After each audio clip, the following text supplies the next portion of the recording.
بسم اللہ الرحمن الرحیم۔ السلام علیکم۔ آج ہم بات کریں گے 26ویں روزے کے اعمال اور وظائف کے بارے میں۔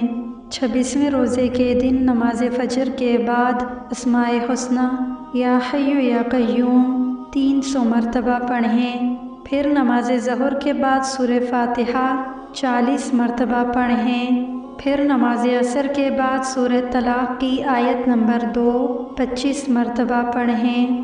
پھر نماز مغرب کے بعد اسماء حسنی یا غنی 300 مرتبہ پڑھیں۔